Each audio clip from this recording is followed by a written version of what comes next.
अंगावर ताक देवानं खाऊन टाकलं. पाहता गोवळी खाय त्यांची गोष्ट. त्याचं कारण काय? करीती नामाचे चिंतन. तुम्ही जे भजन केलं ना, भजन टाळ घेऊन तुम्ही नामस्मरण करता, विठ्ठल विठ्ठल विठ्ठल, हे भजन केलं की मग देव तुमच्या घरी येतो. देव तुमची वाटेल ती कामं करतो, तुमच्या ताटातलं खातो. याला फक्त करीती नामाचे चिंतन करी कान्होबाचे ध्यान.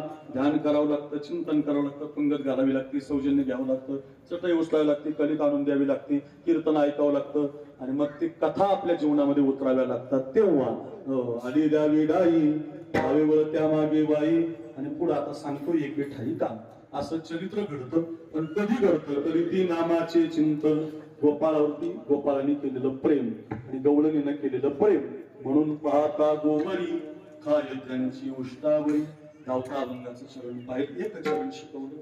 आजचा जो दिवस आहे तो काल्याचा आहे. आज अक्रूर महाराज आला काय, आणखी कोणते महाराज आले, त्याला शेवटी 15-20 मिनिटं काल्याचं कीर्तन करावं लागतं. त्याचं कारण असेल, वसुदेव देवकीचं लग्न चालू असताना अचानक लग्नामध्ये विघ्न झालं, आणि त्या विघ्नामध्ये आकाशवाणी झाली, कंसा हे कंसा, ज्या बहिणीचं लग्न लावतो ना तिचा 8वा मुलगा तुला मारणार आहे.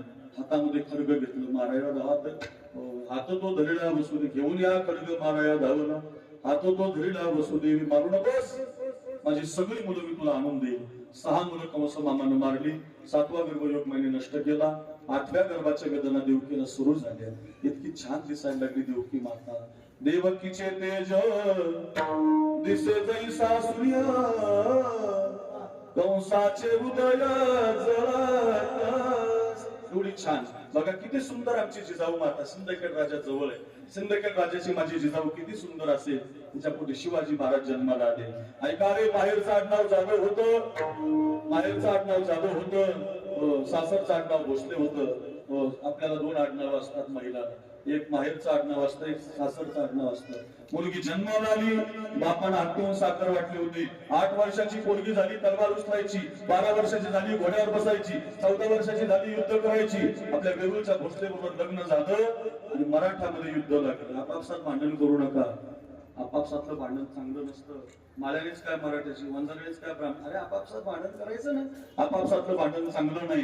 घेऊन जा कीर्तन घरी. आपापसात भांडायचं नसतं. आपापसात भांडण पेटलं, जाधवांच्या तलवारी भोसल्यावर आदळल्या, भोसल्यांच्या तलवारी जाधवर आदळल्या. आणि या घनघाती युद्धामध्ये माझ्याकडे बघा, जिजामासाहेबांचा सख्खा भाऊ धरणीला पडला, आणि तो भोसलेंच्या तलवारीला पडला. म्हणून 50 वर्षाचा जिजाऊ मासाहेबांचा भाव लकोजी राजा रणांगणात उतरला. सभासद संक्षेप चालवायला लागला, एक एक सरदार उडवायला लागला. एकही सरदार जिवंत